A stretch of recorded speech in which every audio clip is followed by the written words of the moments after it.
everybody, I'm Joey Paul and I'm an indie author and welcome back to my channel. I write young adult fiction across a variety of genres, and if you think that might interest you, then think about subscribing below.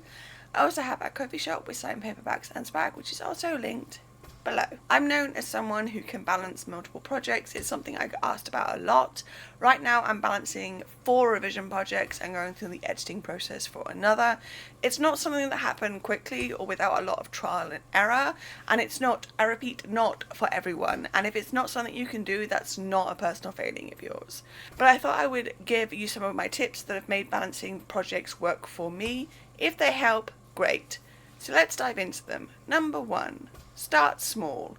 Like I said, I didn't just wake up one morning and jump into carrying a lot of different projects and suddenly know exactly what I was doing and it all work out. These things take time and you've got to start small.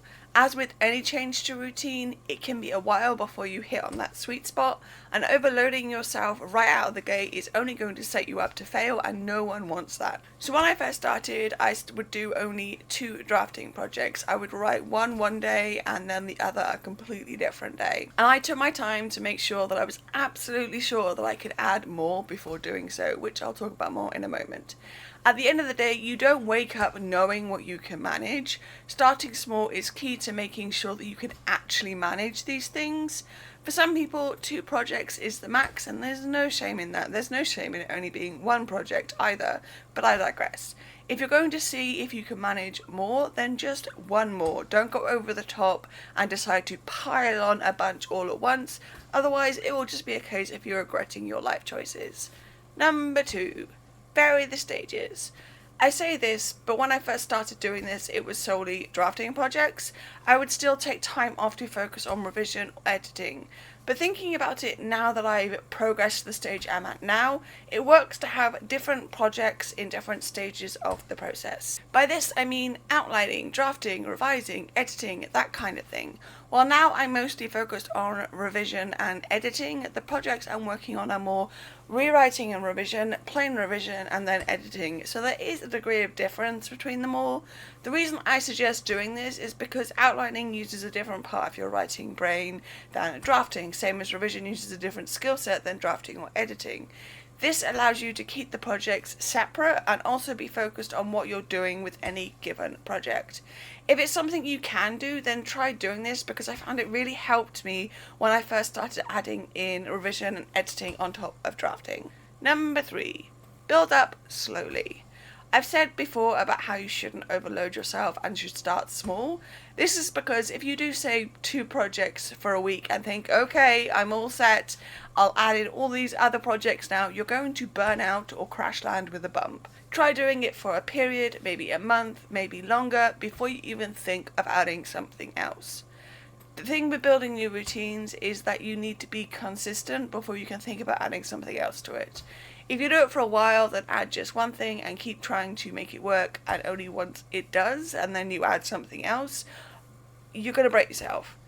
Of course, if you add a 2nd or 3rd and it does not work, you could always drop back down. Don't push yourself to breaking point. Number 4. Leave yourself room to breathe.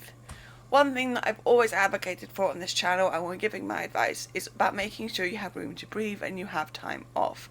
This isn't going to be any different this time either.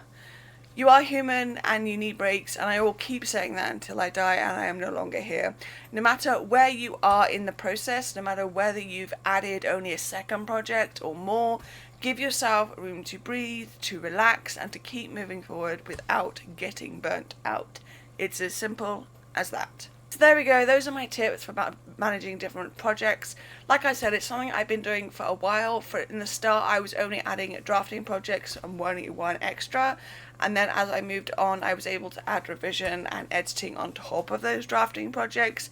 And even though I'm mostly doing revision and editing now, they're all at kind of different stages of the process, so it's a different kind of thing to have to manage. And as always, make sure that you have that time off, because we all need it. We are human and we need breaks.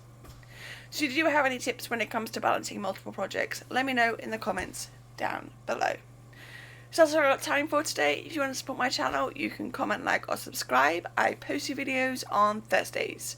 You can find me all over social media, and my books are available everywhere. You can also support me in my coffee shop, and you can also sign up for my newsletter. And don't forget to pre-order Crime Chronicles: The Fourth Torment, which is the fourth in the young adult urban fantasy series. And if you do pre-order, don't forget to grab the swag. And also don't forget to grab a ticket for Sugar Pages in Bristol in November, where I'll be signing books. All the links to which are listed below. Thanks for watching, and remember to keep writing. Bye.